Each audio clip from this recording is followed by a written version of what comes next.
You're listening to an Airwave Media Podcast. Hello, saver. Whether you're saving for that trip to the tropics or saving for an emergency, now is the time to take advantage of Wells Fargo's savings options. Wells Fargo offers savings accounts that can help you save towards your goals. So, what are you saving for? Visit a Wells Fargo branch or wellsfargo.com/save to open a savings account today. Wells Fargo Bank, N.A., member FDIC. Hello everyone and welcome to History of the Great War Premium episode number 20. This is our fourth episode in our series on the military doctrine of the various armies of Europe during the war. And as we have done with the French and the Germans in previous episodes, it is time for the British. For this discussion, instead of focusing on just one area, like we did with the French and their pre-war evolution, and the Germans and their changes to defense and offense in 1917 and 1918 respectively, we are doing a pretty broad overview for the British. The British came into the war in an interesting spot due to their reliance on a professional army before the war. The small numbers in this army would find themselves essentially annihilated by the end of 1914, and the British found themselves back at square one and were forced to build up their army from almost nothing. Due to this and other reasons, the British would lag behind the Germans and the French in terms of doctrine for most of the war. However, by the final year, they would take their position as the most advanced army in Europe. There were still problems in how they were doing things in late 1918, especially around consistency. But all of the important tactical concepts were present, and they had formations that were adept at using them, with big props going out to the Canadians and Australians for this last fact. Also, as a small programming note, instead of just having a wrap-up and conclusion episode next month, it will be a combo with some of what I find to be interesting information about the Austro-Hungarian army and how it came to its form in 1914. With all that in mind, let's jump into the situation before the war for the British. Much like the other armies of Europe before the war, the conversations that the British army was focused on was the conversations between which was most important, firepower or mass. We covered this conversation a lot during our cavalry-focused Patreon episodes from last year, so I won't go too deep into the conversation. But in the 1902 Infantry Training Manual, it had a heavy emphasis on firepower and using it as the primary way to take enemy positions.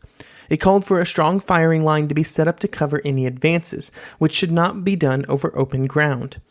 Then units would move forward under the cover of this fire while they provided fire support, which would result in something like a leapfrog action as the units worked their way over each other. These were all good ideas, but they greatly overestimated the effect that rifle fire would have on the enemy during the next war. There was a revision to more mass tactics by the time of the 1909 regulations, which we discussed in some detail in those cavalry episodes. On the defensive side of the regulations, the British were actually superior to that of the French and the Germans. The regulations stated that only half the men should occupy the defensive firing line, with the other half always kept as a local reserve in positions where they could stage aggressive counterattacks whenever the opportunity presented itself. And at the basic level, that looks a lot like what the Germans would end up on in 1917. Another area of note for the army before the war was decision-making, which was overall very centralized. Commanders would issue highly detailed orders, and they would be followed. Simple as that. This had been the tradition of the British Army for a very long time. There was a push to change this and give junior officers greater autonomy, a movement that was spearheaded by General Roberts when he was leading the British Army in the early 1900s. In the 1902 Infantry Training Manual, he would write in the preface that, quote, "Success in war cannot be expected unless all ranks have been trained in peace to use their wits," end quote. While this was good in theory, it would not take root in the British Army before the war. In the 5 years before the war, the move back to centralization would be strong, negating most of the gains of the previous decade. Another item to touch on here is that, at least adjacent to autonomy probably, is the education of officers. All across Europe, most of the armies did not necessarily want their soldiers to study military theory and military history too much, and they did not place any value on such a practice. The British even actively discouraged it, while in other armies it was only encouraged for the general staff and officers at the staff college. This meant that there was not a ton of institutional military knowledge. On the British side, this was felt even more severely due to the weakness of their general staff. They did have one before the war. However, it was not an area that attracted the top talent of the armed forces because it lacked any real power and could not really confront higher-level commanders. So while the general staff was undervalued, they also had no team on the general staff dedicated to gathering information and analyzing that information on both British practices and those of other armies to try and find areas to improve upon. This lack of culture of improvement and learning would slow the adaptation of the British once the war started. From a training perspective, the British were the complete opposite from their command culture. They were completely decentralized. Every unit had a different training system, and while there were regulations involved with training, they ended up being more like rough guidelines. It was up to the officers in charge for how they interpreted the regulations or if they even really used them at all. This cycle would just compound on itself over time, as officers in charge of training, of course, did not want to give up any of that power, so it was difficult to make any real changes. This would be somewhat solved during the war, but it would take some time, and only really happened because the traditional training apparatus was completely overwhelmed by the number of new soldiers that were required. Part of this training culture also prevented a good way for combat troops at the front to influence the training that was taking place back at home. This meant that in 1914, when so many lessons were learned on the battlefield, often by paying the iron price, they were not effectively communicated back to the training camps, and therefore soldiers were sent forward to the front trained in very outdated tactics.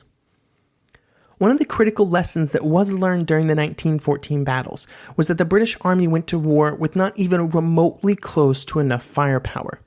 Before the war, the British had put a lot of emphasis on rifle drill. Their professional soldiers could shoot faster and more accurately than any other army in Europe. Even the Germans acknowledged this.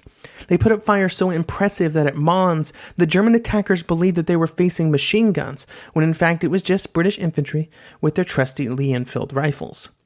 The British actually had shockingly few machine guns, even on pre-war standards, with only 4 machine guns per battalion and none of them allocated below the battalion level. This was basically nothing compared to the Germans and French, who had machine guns everywhere. Another lesson that was quickly realized was how important defenses were. While the troops started digging in almost instantly, it would still take some time for the British to adapt to any kind of reasonable defensive posture, because instead of even doing what the regulations said, which was only have half the men in the front, they were almost always overstuffing the front lines, which fell prey to German artillery. The final big lesson of 1914 was that the general staff was wholly inadequate for the task at hand.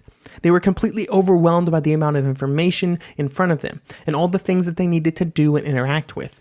They had to both keep the war going, but also come up with different tactics and doctrine, since it was clear that the current tactics were not going to win the war. They also had to manage the massive expansion of the British Army on a scale previously unheard of in the past. 1915 was a turning point for the British Army when it came to their tactics on the battlefield. The first attacks of the year held more in common with their pre-war doctrine, lots of fire and movement and small unit tactics, with a small amount of artillery preparation. However, after the spring battles, especially that of Aubers Ridge in May, that all began to change. The core of this change was that the British officers believed that it was impossible for the infantry to carry enough firepower to effectively attack the prepared German positions, which was not an incorrect analysis. Therefore, they began to focus more and more on artillery, mostly around masses of artillery that they would fire before the attack would go forward. Once they started down this road, it would eventually turn into a two-year odyssey, really, of trying to make the concept of the artillery conquers, the infantry occupies, work. The issue with this, and something that they could never properly solve, was that the artillery had a finite range, pretty short range in the grand scheme of the whole campaign, and the infantry were never able to move beyond it. The British knew and recognized this, causing them to make plans to always move the artillery forward, but they also made the assumption that they could make a breakthrough before the German positions could be reinforced. And they also made the assumption that the German positions would get progressively weaker as they advanced, but they never properly accounted for the fact that their attacks would get far weaker as well. When this failure was coupled with a culture that did not tolerate upwards criticism, it resulted in both disaster and a seemingly set of repetitive attacks that seemed to have learned nothing from what came before them. These disasters would continue into 1916. This meant that the army who began attacking on the Somme would look pretty much like it did at Loos in 1915, but on a much grander scale. As the attacks got larger, the authority over those attacks also migrated up the chain of command. This put things like artillery, the exact planning for the new creeping barrages, and the placement and commitment of reserves at an increasingly high level. This then made it difficult to react in any kind of timely manner when the situation at the front changed.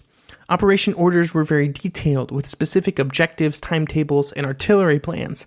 They often covered items in extreme detail, details that even the French, with their constant pull towards centralization, thought were minutiae, best handled by officers at the front. Because of these facts, the attacks of 1916 seem very rigid, very stiff, and unmoving in their goals and methods regardless of the outcomes. There was some experimentation, but it was few and far between, and while the British did get better at their style of attacks, which can be seen on the efforts on the Somme after July 1st, they were moving at a glacier's pace. What lessons that were learned by the infantry often were not passed up the chain of command in a timely manner, which could not then make it back to the training depots, which meant replacements knew very little of the new situations at the front. The thing that saved the British in 1916, after they had made all these mistakes, was not some huge innovation, but rather the fact that they were just starting to dip into their manpower reserves, and the German army was already stretched quite thin.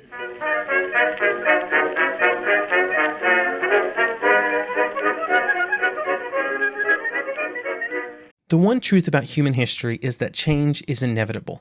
But the one thing that has never changed is that humans need food to survive. There are many ways to get that food, but one of the easiest ones is Factor. Factor delivers ready-to-eat meals right to your door. All you have to do is heat them up and dig in. In 2 minutes, you can be eating tasty keto or vegan options, or any of their 35 options that they have available every week. So you can choose maybe the cheesy garden herb chicken, maybe the Santa Fe green chili beef skillet, or perhaps the Caribbean spiced tofu. It is all delicious, and if you have a bit of a sweet tooth, Factor still has you covered with a wide range of snack and smoothie options. Chocolate mocha cheesecake, snickerdoodle macaroons. Any of that sound good? And don't worry, even the tasty stuff is dietitian approved. Head over to factormeals.com/GW50 and use code GW50 to get 50% off. That's code GW50 at factormeals.com/GW50 to get 50% off. Hello, saver. Whether you're saving for that trip to the tropics or saving for an emergency, now is the time to take advantage of Wells Fargo's savings options. Wells Fargo offers savings accounts that can help you save towards your goals. So, what are you saving for? Visit a Wells Fargo branch or wellsfargo.com/save to open a savings account today. Wells Fargo Bank, N.A., member FDIC.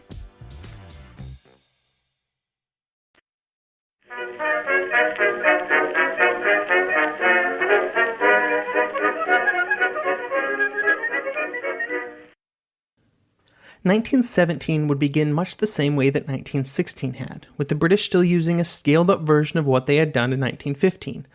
The one big difference was that they were starting to figure out how to use tanks, which had required a good amount of experimentation. As the year progressed, their doctrine began to change as well.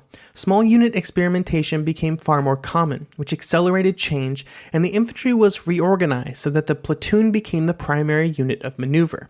This was done through a reorganization of equipment so that the platoon had a wider variety of weapons and much greater firepower.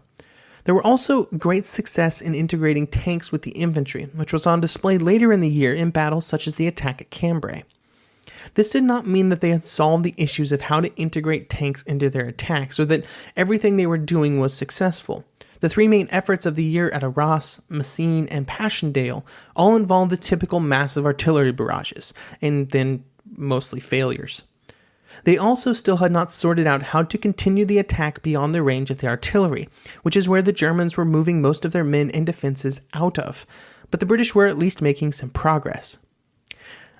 We have not gotten to it yet in the main episodes, but we will certainly look at Passchendaele in much greater detail later this year, so you can look forward to that. On the defensive side of the coin, the British were also making some advances, most of which were just attempts to copy what the Germans were doing. Late in 1917, the British shifted to what they thought was the German method of elastic defense. They set up their various zones of defense and then manned them in a similar way, with the outpost zone thinly held, then the battle zone with most of the defenders, and then a reserve zone from which they could stage counterattacks.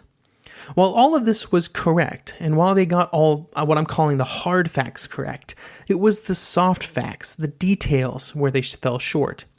Instead of giving up the outpost zone, the men were told to defend it at all cost, which was not very elastic. Then the counterattacks that were supposed to be quick and powerful were instead held back while intricate planning took place, which slowed their response enough to make them mostly worthless. All of this would come to haunt them when the Germans launched their first attacks against the British since 1914 in the spring of 1918. The British entered 1918 in an interesting spot, at least relative to other countries in the war. Morale was at a new low after the disaster that was the Passchendaele offensive. There was a general lack of manpower at the front, driven by a general manpower shortage, but exacerbated by the growing friction between Lloyd George and Haig. This resulted in Haig requesting 600,000 men be sent to the Western Front in early 1918, but only about 100,000 actually being sent. This meant that the British, for the first time during the war, would start 1918 with fewer men on the Western Front than they had the previous year. This friction was at least partially driven by the disagreement about how the rest of the war should be fought, and what the British should do while waiting for the Americans to arrive in force. Now, while many of these types of problems were shared by many other armies, if not in specifics, at least in general, the British also had some advantages that other countries did not have. There was a general agreement among all the British leaders that at least for the moment they should take the defensive and wait for the seemingly inevitable German attack that was going to be launched by troops from the east. The British had also improved their training consistency, meaning that men were getting to the front in better shape than ever before. They had continued to improve on their mobile and mechanical doctrine. The infantry and artillery would work better with tanks in 1918 than ever before. All this meant that the British were the second most capable army in Europe in early 1918, second only to the Germans. And while in the short term they came to this position almost by default, because the French were in shambles, the Russians were out of the war, and the Americans weren't really there yet, in the long term they seemed destined to be the military power that could be the greatest of the war, especially if they could hold off the Germans for a few months so that the Americans could come online to take up some space. This is at least partially why the first German attacks of the spring would be aimed at the British and not the French. Before we get into all the action, though, let's dig a bit deeper into the British offensive doctrine at the beginning of the last year of the war. That's why we're here, after all. In theory and on paper, the British offensive doctrine of 1918 was just as advanced as the Germans. However, units applied the theories set forth on that paper in different ways depending on the commander. The first and most important change that was made was that the British no longer separated the fire and movement phases of the attack. They were all integrated into one effort. Second, and much like the Germans were doing, they began to construct their infantry units to maximize firepower, with the mindset that each infantry unit had to have enough firepower to suit their own needs. They shouldn't have to depend on the artillery. This gave them greater freedom on the battlefield because it uncoupled them from the artillery barrage. This led to the third feature, which was the push for independent small unit action, where junior officers and NCOs leading the units at the front were empowered to carry the attack forward. They were given their objectives and expected to pursue them without direction or information from their superiors. General Maxis, who at this point was the general of training of the British Army, would give the advice that, quote, "When in doubt, go ahead. When uncertain, do that which will kill the most Germans." End quote. This put a lot of pressure on these young leaders, and they would be up for the task. This third bit was only possible because the assault units were provided with enough firepower in the form of weapons and explosives to make it happen, something that all the armies seemed to slowly be learning.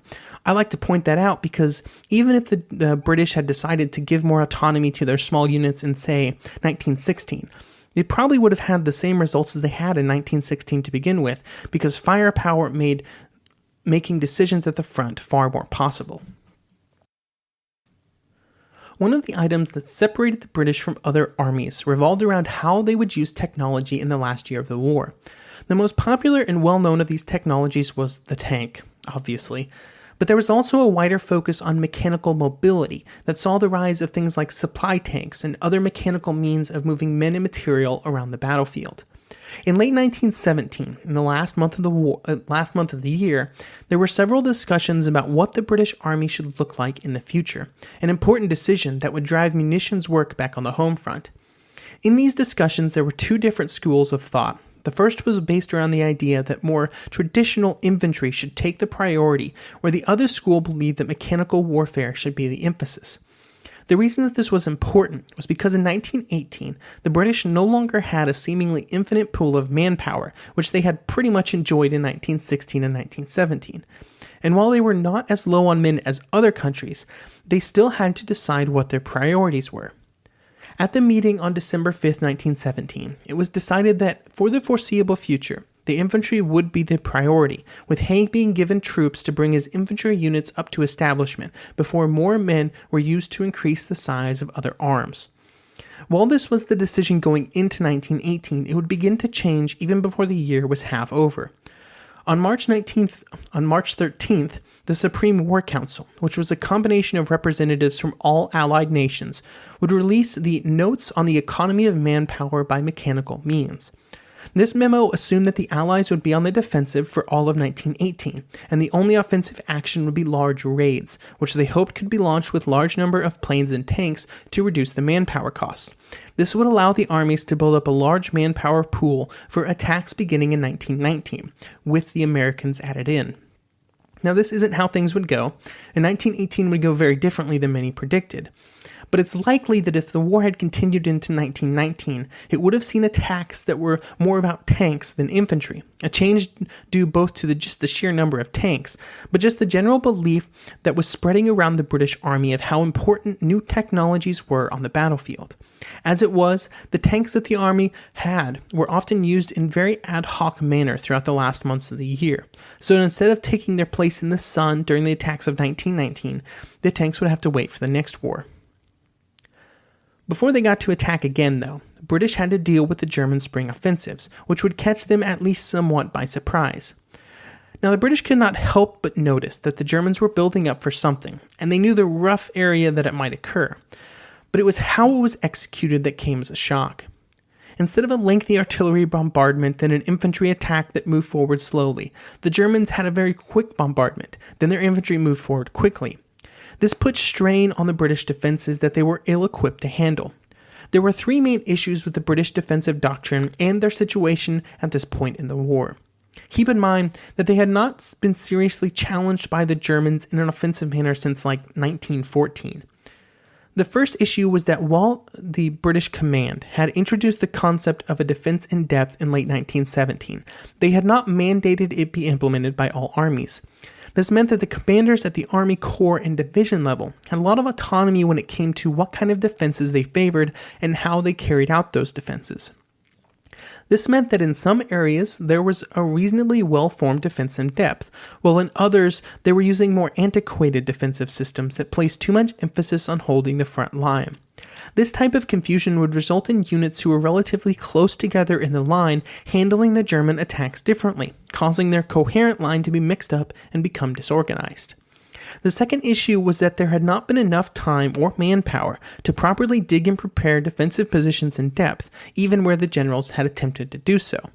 This was especially true for the British Fifth Army, who had only relatively recently taken over their area of the front from the French, giving them a lengthy list of improvements to do while dealing with the fact that they were overextended and critically short of men. The third major issue was that Haig and the other British leaders were simply too overconfident in their armies and in their ability to stop the Germans when they launched an attack.